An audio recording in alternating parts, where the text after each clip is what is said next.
अस्सलाम वालेकुम। आज हम जो टॉपिक डिस्कस करेंगे that is knee examination. Knee examination भी मस्कुलोस्केलेटल फ़िज़िकल थेरेपी का ही टॉपिक है, ठीक है।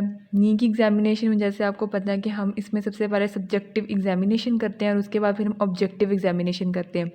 सबसे पहले हम सब्जेक्टिव एग्ज़ामिनेशन को स्टडी कर रहे थे कि इसमें हम क्या क्या चीज़ें देखेंगे और फिर हम ऑब्जेक्टिव एग्ज़ामिनेशन को स्टडी कर लेंगे। सब्जेक्टिव एग्ज़ामिनेशन के अंदर हम सबसे पहले पेशेंट की हिस्ट्री लेते हैं, उसके बाद हम उसे स्पेशल क्वेश्चंस पूछते हैं, देन हम मूव करते हैं towards severity and irritability.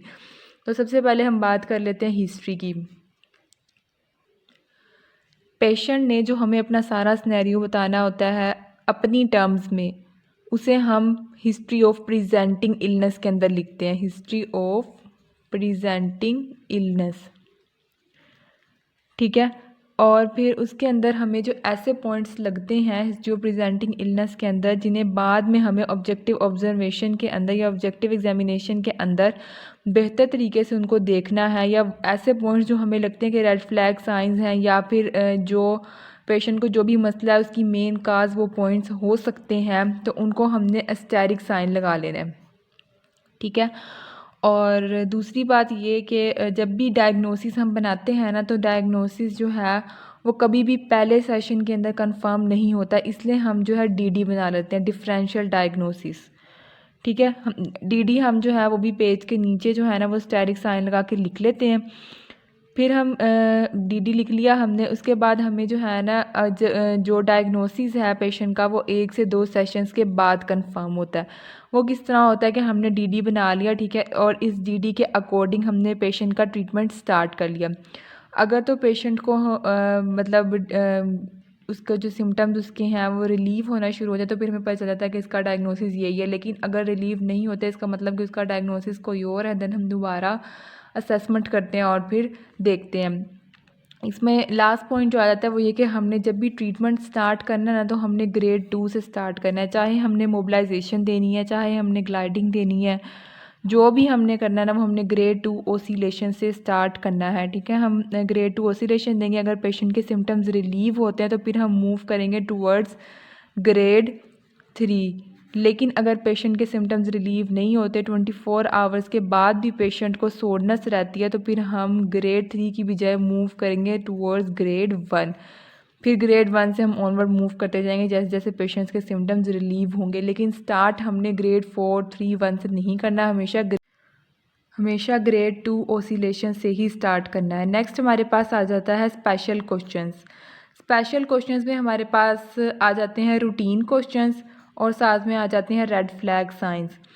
Red flag science में क्या होगा कि हम देखेंगे कि पेशेंट को जो सिम्टम्स हैं वो बायलेटरल सिम्टम्स तो नहीं है, हम उसकी जो है अपर एक्सट्रीमिटी और लोअर एक्सट्रीमिटी का भी उससे पूछेंगे, ठीक है, और बायलेटरल सिम्टम्स का भी देखेंगे। बायलेटरल सिम्टम्स क्या होते हैं? बायलेटरल सिम्टम्स का मतलब ये होता है कि दोनों एक्सट्रीमिटीज़ के अंदर पेशेंट के सेम सिम्टम्स ट्रैवल कर रहे हैं।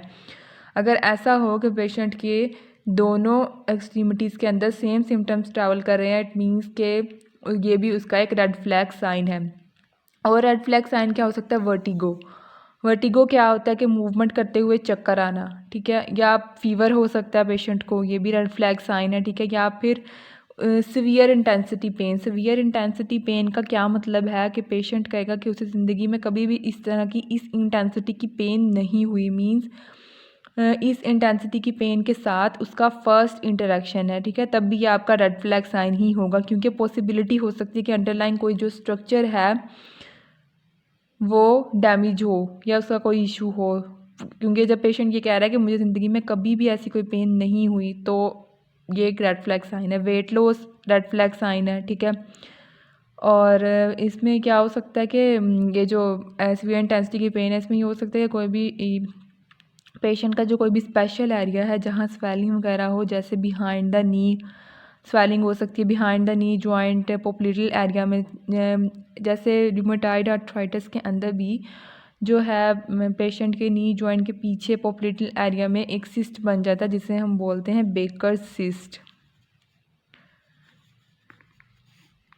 ये बेकर सिस्ट क्यों बनता है? क्योंकि रूमेटॉइड जो आर्थराइटिस है वो दूसरे स्ट्रक्चर्स को भी इन्वॉल्व कर रहा होता है, उनकी भी इन्फ्लेमेशन हो रही होती है, तो वीकनेस की वजह से पोस्टीरियर डायरेक्शन में हर्निएशन होती है और हर्निएशन पोस्टीरियर डायरेक्शन में हर्निएशन की वजह से आपका जो साइनोवियल फ्लूइड है वो वहाँ पे आ जाता है और वहाँ पे बेकर सिस्ट बन जाता है।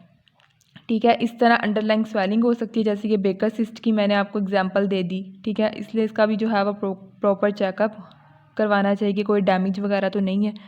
दूसरा हमने क्या करवा के देखना है, हमने ये देखना है कि अगर पेशेंट की एक्टिव मूवमेंट के साथ साथ पैसिव मूवमेंट भी लिमिटेड है तो क्या मसला हो सकता है।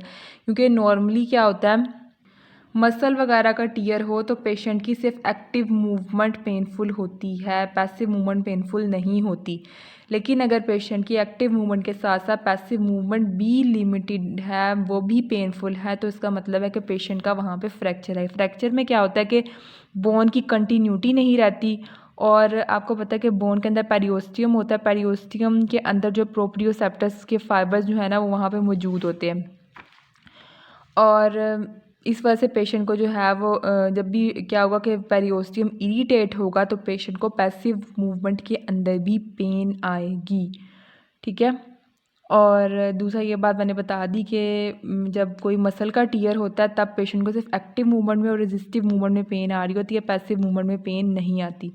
नेक्स्ट आ जाता है कि हमने बर्सा को टेंडन से डिफ्रेंशिएट कैसे करना है। ये मैंने आपको पहले भी बताया हुआ है, दोबारा फिर बता देती हूँ कि टेंडन की जो पेन है वो आपको कंटिन्यूस पेन आ रही होती है क्योंकि टेंडन में आपका मसल कॉन्ट्रैक्ट कर रहा था, तो जब जब उसकी कॉन्ट्रैक्शन होगी आपको पेन आएगी। लेकिन बर्सा में क्या होता है, बर्सा में आपको एक स्पेसिफिक पॉइंट के ऊपर कंप्रेशन आती है, जब आप उस पॉइंट के ऊपर ओवर कंप्रेशन दोगे तब पेन आएगा, इसमें आपको कंटिन्यूस पेन नहीं आता। ये हो गया differentiating bursa from tendon. Next आ जाता है हमारे पास सिविरिटी एंड इरिटेबिलिटी। सिविरिटी और इरिटेबिलिटी में हम पेशेंट से क्या पूछते हैं, इसमें हम पेशेंट से पूछते हैं कि उसको पूरे दिन में कब कब पेन होती है, कब उसका पेन स्टार्ट होता है, कब उसका पेन ख़त्म होता है, ताकि हम डिफरेंट कंडीशंस को जो है वो डिफ्रेंशिएट कर सके।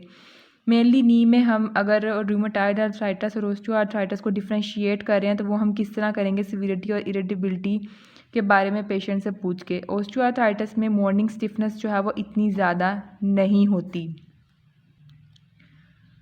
और रूमेटॉइड में जो मॉर्निंग स्टिफनेस है वो बहुत ज़्यादा होती है और 30 मिनट से ज़्यादा होती है। ठीक है, और ऑस्टियोआर्थराइटिस की जो पेन है, पेन की जो इंटेंसिटी है वो एंड ऑफ डे पे ज़्यादा हो जाती है क्योंकि सारा दिन आपके जॉइंट के ऊपर कंप्रेशन आता रहता है। ठीक है, सारा दिन जॉइंट पे कंप्रेशन आने की वजह से एंड ऑफ डे में जो है वो पेशेंट की पेन बहुत ज़्यादा इंक्रीज़ कर जाती है, जबकि रूमेटॉइड आर्थराइटिस में मॉर्निंग में पेशेंट को बहुत ज़्यादा पेन हो रही होती है। नेक्स्ट हमारे पास आ जाता है ऑस्टियोआर्थराइटिस के अंदर मेनली नी जॉइंट इन्वॉल्व होता है और इसमें सिंगल जॉइंट इन्वॉल्व होता है और large joints of body involve होते हैं, जबकि रूमेटॉइड आर्थराइटिस के अंदर जो है वो उसके अंदर बायलैटरल सिम्टम्स आ रहे होते हैं, दोनों एक्सट्रीमिटीज़ को इन्वॉल्व कर रहे होते हैं, दोनों एक्सट्रीमिटीज़ के जॉइंट्स इन्वॉल्व होते हैं और स्टार्ट किससे होता है, स्मॉल जॉइंट से।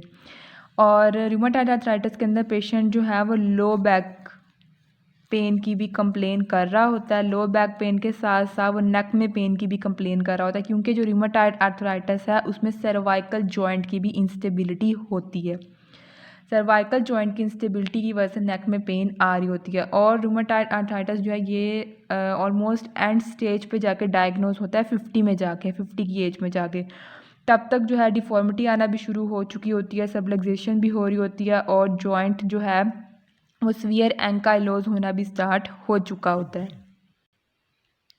ऑस्टियोआर्थराइटिस में इन्फ्लेमेशन नहीं आती बल्कि उसमें क्या आ रही होती है, क्रेपिटेशंस। ऑस्टियोआर्थराइटिस में क्रेपिटेशंस आती हैं। ठीक है, और रूमेटॉइड आर्थराइटिस में स्टार्टिंग में जब फ्लेयर स्टेज चल रही होती है तो आपको वहाँ पे इन्फ्लेमेशन और स्वेलिंग शो हो रही होती है।